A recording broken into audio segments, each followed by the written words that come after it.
అరుణోదయ నిషేధిత సంస్థగా అభివర్ణించిన సిరిసిల్ల ఎస్పీ వ్యాఖ్యలను ఆ సంస్థ అధ్యక్షురాలు విమలక్క ఖండించారు. బాక్లింగపల్లిలోని అరుణోదయ సాంస్కృతిక కార్యాలయంలో ఏర్పాటు చేసిన సమావేశంలో మాట్లాడారు. అరుణోదయ సాంస్కృతిక సమైక్య 1974లో ఏర్పడి 50 సంవత్సరాలుగా ప్రజల కోసం గళం విప్పి పనిచేస్తుందన్నారు. తెలంగాణ రాష్ట్ర ఏర్పాటును కీలకమైన పాత్ర పోషించి ప్రజల మన్నలను పొందుతుంటే సిరిసిల్ల ఎస్పీ దీనిని నిషేధిత సంస్థగా అభివర్ణించడాన్ని తీవ్రంగా ఖండిస్తున్నట్టు తెలిపారు. నిన్న జరిగినటువంటి ఎస్పీ ప్రకటన పూర్తి ఖండిస్తాను. ఆర్సీపీఎస్గా జనజీవనంలో ఉన్న సాయి కానీ పురుషోత్తం గారు కానీ వాళ్ళు జనజీవనంలో ఉన్నారు. జనశక్తి పార్టీ అంటే నిషేధం పార్టీ కాదు అది. కానీ ప్రజా సంఘాలుగా కొన్ని సంవత్సరాల నుంచి స్వతంత్ర రకం నుంచి కూడా పోరాటాల ద్వారా ప్రజల కోసం పనిచేస్తాం.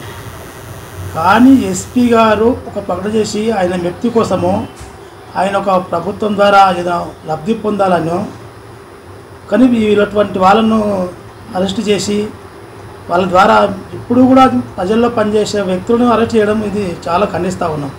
వాళ్ళ ఒక ప్రజా సంఘ నాయకులు పురుషోత్తం కానీ సాయి కుమార్ కానీ పీడిస్ కానీ ఆయన ఒక ఎక్కడ కూడా వాళ్ళు ఒక జనశక్తి పార్టీకి వీళ్ళకు సంబంధం లేని ప్రజా సంఘాలలో పనిచేస్తున్న వాళ్ళకు కూడా ఒక పేరు మోపి ఒక ప్రకటన చేసి వాళ్ళు అరెస్ట్ చేస్తే అరెస్ట్ని వెంటనే ఖండిస్తూ వాళ్ళని బేషరతుగా విడుదల చేయాలని కూడా మేము రైతు కూలిపోవడం సమితి కూడా నేను డిమాండ్ చేస్తూ ఉన్నాం.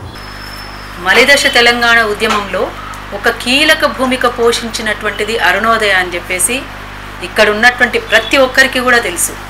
అటు జర్నలిస్టులకు తెలుసు, ప్రజా సంఘాలకు తెలుసు, ఇప్పుడు అధికారంలో ఉన్నటువంటి పార్టీకి కూడా తెలుసు.